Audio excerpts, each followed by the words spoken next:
So before we get started, check out the following links in the description box below as highlighted in the image shown.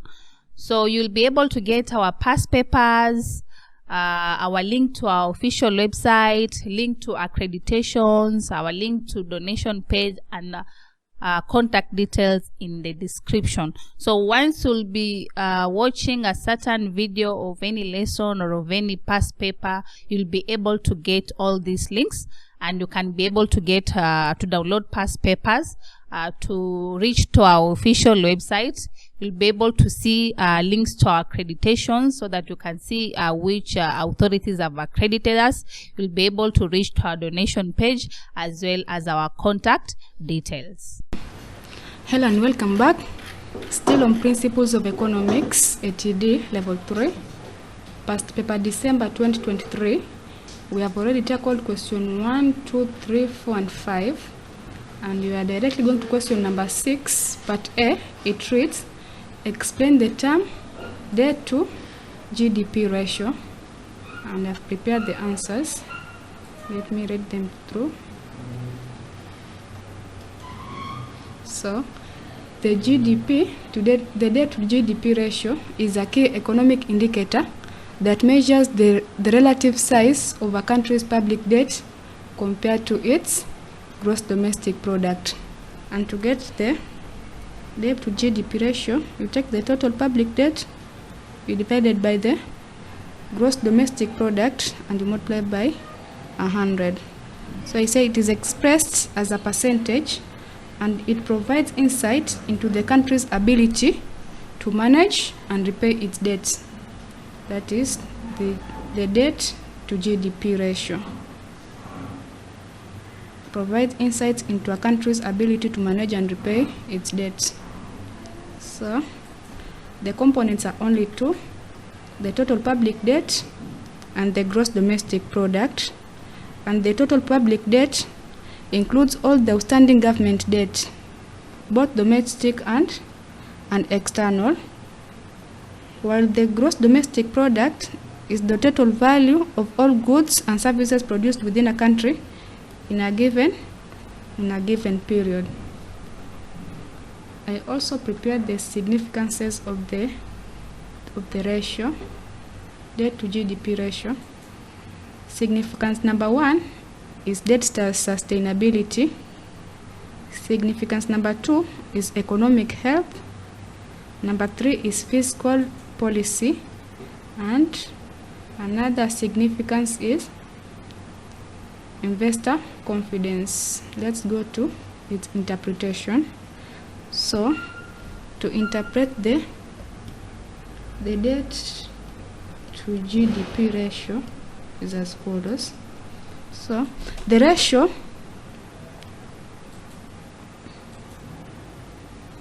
when the ratio is low, it is considered favorable, indicating that a country can manage its debts, that is, it can pay its debts. Payment of its debts, ability to pay its debts. When the ratio is high, it indicates potential issues on the debt payment by the country. So the country cannot or is not able to pay its debts. That is when the ratio is high.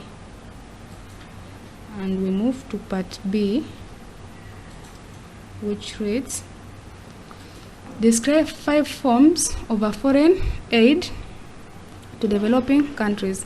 Describe 5 forms of foreign aid to developing countries. And I go to the answers. So foreign aid to developing countries comes in various forms, and here are the forms. Bilateral aid is our first form of aid, foreign aid, and it says this is aid provided directly from one country to another.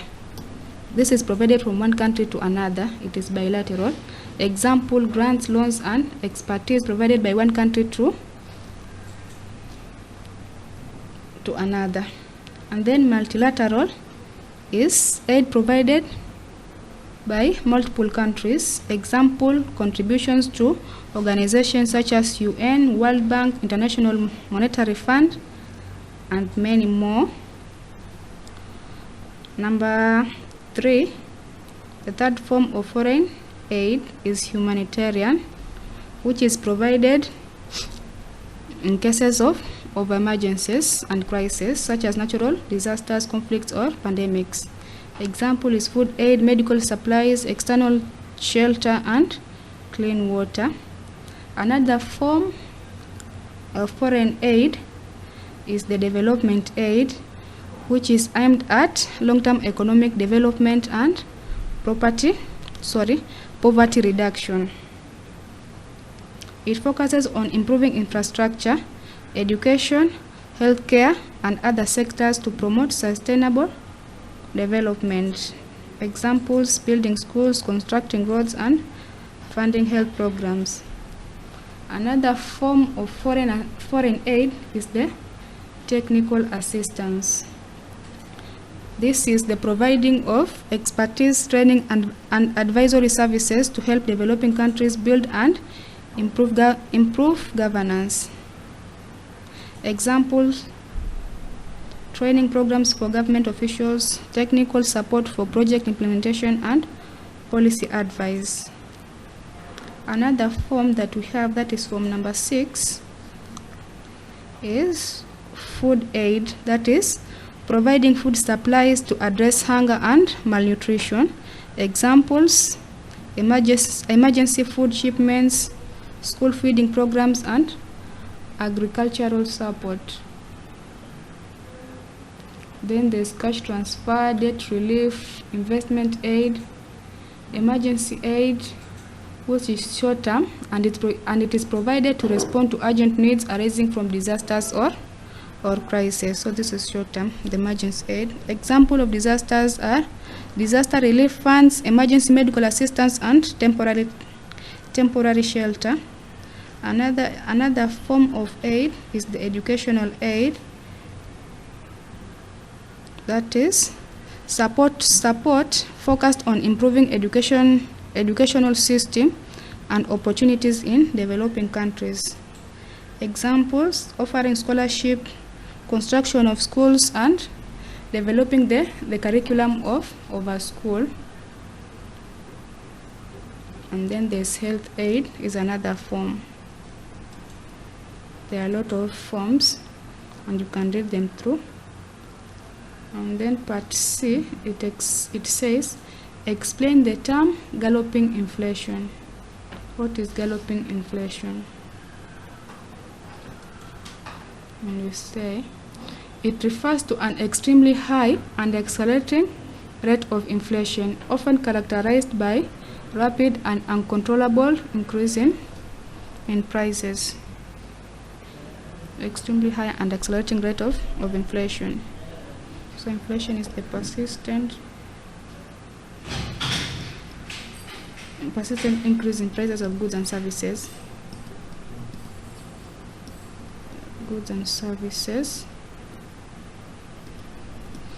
In an economy. So if the inflation is extremely high, then that we say is galloping inflation, and it represents a situation where inflation rate rise at an alarming pace, leading to severe economic instability. And here are the factors. There's rapid price increases, loss of purchasing power, economic instability, demand for wage increases, diminished saving and investment, currency devaluation, government and central bank response, and historical causes. These are factors that show the existence of galloping inflation in an economy, and we are required to just define, but we have given also the factors. Another question, question C, part 2, it reads, enumerate 5 merits of creeping inflation.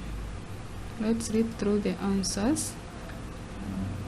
So creeping inflation is also called mild or moderate inflation, refers to a gradual and relative low rate of inflation over time. While inflation is generally viewed as a challenge, creeping inflation has several potential advantages. So the first advantage is encourages spending and investment, and it will say mild inflation can encourage consumers and businesses to spend and invest rather than hold cash. So here you encourage spending. So you spend and invest rather than hold the cash. If people expect prices to rise slowly, they may be more inclined to make purchases and invest sooner rather than later, stimulating economic activities. Another advantage of creeping inflation is it reduces the real burden of debt. For borrowers, creeping inflation can reduce the real value of debt over time. As prices and wages rise gradually, the relative cost of repaying fixed rate loans decreases, which can benefit both individuals and businesses with outstanding debts. Another advantage is it facilitates wage adjustments. Mild inflation allows for easier wage adjustments. How? Employers can offer modest wage increases without causing significant disruptions or inflationary spirals. Another advantage that we have, advantage number 4, is provides room for monetary policy. And it says, creeping inflation provides central banks with more room to maneuver in monetary policy, that is move about. And with a moderate level of inflation, central banks can adjust interest rates to manage economic growth without risking deflation or extreme inflationary pressures. And the last advantage that we have is avoids deflationary risks. Creeping inflation helps to avoid the risks associated with deflation, which can lead to reduced consumer spending, lower business profits, and economic stagnation. Those were the merits that we have for creeping inflation, only 5.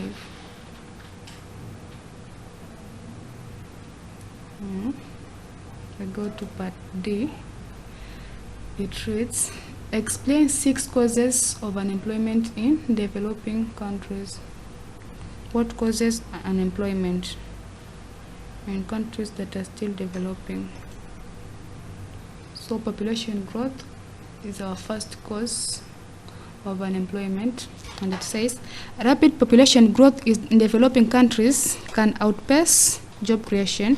The increasing number of people entering the labor market may exceed the available employment opportunities, leading to higher unemployment rates. So the young people entering the labor market are more than the employment opportunities. Economic structure in developing countries, they often have economies that rely heavily on agriculture and informal sectors, which may not provide sufficient or stable opportunities. Agriculture or informal sectors are the main sectors in developing countries. And then there's educational mismatch. There can be disconnect between the skills acquired through education and the skills demanded by the labor market. Lack of vocational training and mismatched education can result in high unemployment among graduates and a shortage of skilled workers for available jobs. Another cause of unemployment is lack of infrastructure, where there are poor roads and transportation costs, poor transportation and communication networks. And then another cause is economic instability. Economic instability, including inflation, currency fluctuations, and political instability, can create an unpredictable business environment. And then there's low investment levels is another cause. Insufficient investment in industries, infrastructure, and human capital can limit job creation in developing countries. Cause number 7 that we have is labor market inefficiencies. Inefficiencies in the labor market, such as rigid labor laws, inadequate job matching services, and lack of employment agencies, can contribute to unemployment. Another cause of unemployment is over-reliance on informal sector. Another is limited access to capital. And then political and social factors is another cause. It says political instability, corruption, and poor governance can negatively impact economic development and employment. These factors can deter investment, disrupt economic activities, and lead to unemployment.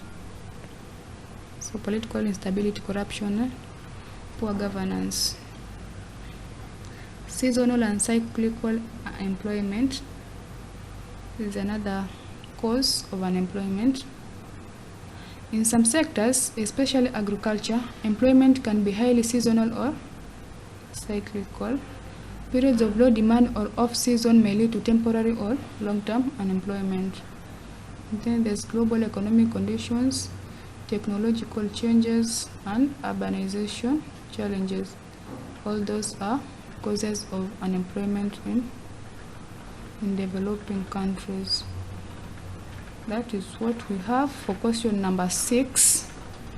Thank you, and let's meet later for question number 7. So if you like this video, you can always enroll with us. You'll be able to access more of these revision sessions, and also you'll be able to find well done lectures or pre-recorded videos for all the KASNEB courses as well as CHRP. And in case of anything, you can always reach us out. We have our contact details on the screen. Feel free to call, feel free to WhatsApp anytime. So thank you, and let's meet in our next session.